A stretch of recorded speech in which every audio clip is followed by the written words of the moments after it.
ಕರದಲ್ಲಿ ಹಿಡಿದ ಗಂಜಿ, ಮತ್ತೊಂದು ಕರದಲ್ಲಿ ಬೆಂಕಿ ಹಿಡಿದ ಮಾತೆಯರು ಓಂ ಶಕ್ತಿಯ ಜಪ ಮಾಡುತ್ತಾ ಹೆಜ್ಜೆ ಹಾಕುತ್ತಾ ಬೊಂಬೆ ನಗರಿಯನ್ನು ಭಕ್ತಿ ಸಾಗರದಲ್ಲಿ ಮುಳುಗಿಸಿದರು.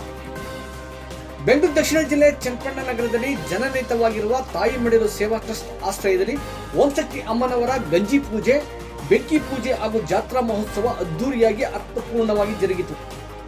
ಕೋಟೆಯ ಸಾಯಿಬಾಬಾ ದೇವಾಲಯದ ಹಿಂಬದಿಯಲ್ಲಿರುವ ಶ್ರೀ ಕರಿಮಾರಮ್ಮ ಶ್ರೀ ಓಂ ಶಕ್ತಿ ದೇವಾಲಯದಲ್ಲಿ ಗಂಜಿ ಹಾಗೂ ಬೆಂಕಿ ಪೂಜೆ ಹಾಗೂ ಮೆರವಣಿಗೆ ಅದ್ದೂರಿಯಾಗಿ ನಡೆಯಿತು. ಒಂದು ಕರದಲ್ಲಿ ಅಕ್ಕಿ ಗಂಜಿ, ಮತ್ತೊಂದು ಕರದಲ್ಲಿ ಮಡಕೆಯಲ್ಲಿ ದಗದಹಿಸುತ್ತಿರುವ ಬೆಂಕಿಯನ್ನು ಹಿಡಿದ ನೂರಾರು ಮಾತೆಯರು ಹೆಜ್ಜೆ ಹಾಕಿದ್ದು ಬೊಂಬೆ ನಗರಿಯ ಜನರ ಆಕರ್ಷಣೆಗೆ ಸಾಕ್ಷಿಯಾಗಿತ್ತು.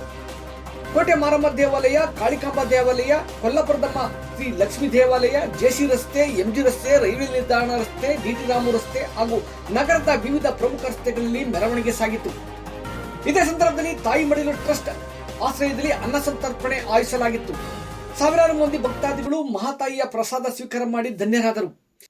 ತಾಯಿ ಮಡಿಲು ಸೇವಾ ಟ್ರಸ್ಟ್ ಸಂಸ್ಥಾಪಕ ಅಧ್ಯಕ್ಷರಾದ ಪುಷ್ಪಲತಾ ಮುರಳೀಧರ್, ಸುಖ ಶಾಂತಿ, ಸಮೃದ್ಧಿ, ಆರೋಗ್ಯ, ವಿಶ್ವಾಸ, ಸಂತಸ, ಲೋಕ ಕಲ್ಯಾಣಕ್ಕಾಗಿ ಮಹಾತಾಯಿಯ ಗಂಜಿ ಪೂಜೆ, ಬೆಂಕಿ ಪೂಜೆ, ಜಾತ್ರಾ ಮಹೋತ್ಸವ ನಡೆದುಕೊಂಡು ಬರುತ್ತಿದೆ ಎಂದು ತಿಳಿಸಿದರು.